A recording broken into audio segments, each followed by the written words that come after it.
ԵԱՀԿ Մինսկի լուծարման հետ կապված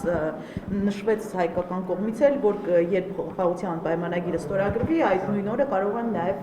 դիմում հղել ԵԱՀԿ Մինսկի խումբը լուծարելու համար, սա ինչ վտանգներ կարող է պարունակել։ Տեսեք, Մինսկի խմբի համանախագահության ֆորմատը ոչ Ալիևն է ստեղծել, ոչ էլ առավել եւս Նիկոլ Փաշինյանն է ստեղծել։ Դա ստեղծել է ԵԱՀԿ կարևորագույն կազմակերպությունների մեկի ֆորմատի ներքո եւ խնդիր ուներ Լեռնային Ղարաբաղի հակամարտությունը կարգավորելու։ Հիմա եթե այս իշխանություններն ուզում են ասել, որ հակամարտությունը կարգավորված է, դա ուղղակի Ադրբեջանի հերթական խոսույթի սպասարկումն է եւ ուրիշ ոչ մի բան։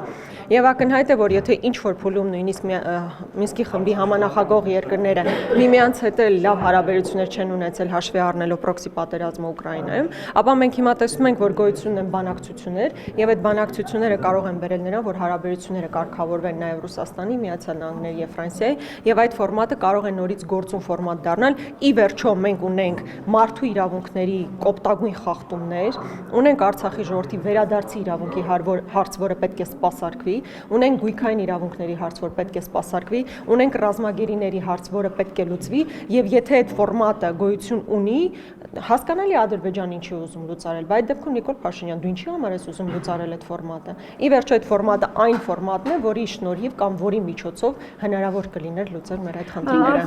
Եկել այս հարցի շարունակություն որպես Վրաստանի ներգրավելու մասին էր Ադրբեջանը վերջին շրջանում խոսում, ըստ էության Վրաստանի պատրաստակամություններ ընդգծել եւ այլն։ Այս նոր ձևաչափերը ինչքանով են կենսունակ, սրանք կարող են որևէ բան փոխարինել ըստ էության Մինսկի խմբին, տալ այդ արդյունքը։ Իրականում, երբ որ Վրաստանը որևէ հայտարարություն է անում, պետք է հասկանալ, որ խնդիրը բացառապես պլատֆորմն է։ Այսինքն Վրաստանը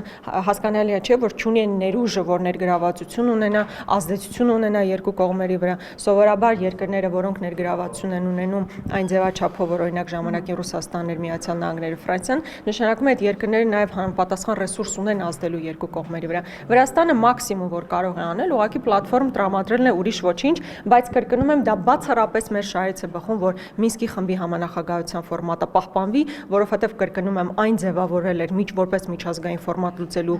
Լեռնային Ղարաբաղի հակամարտության խնդիրը։ Մենք բազմաթիվ խնդիրներ ունենք, որոնց մասին ես արդեն խոսեցի, եւ քանի այդ խնդիրները լուծված չեն, ուղղակի խոսել ադրբեջանական խոսույթով ու ասել, որ այդ ֆորմատը պետք է լուծարել, հերթական անգամ թշնամու շահերի սպասարկումն է, ուրիշ ոչինչ։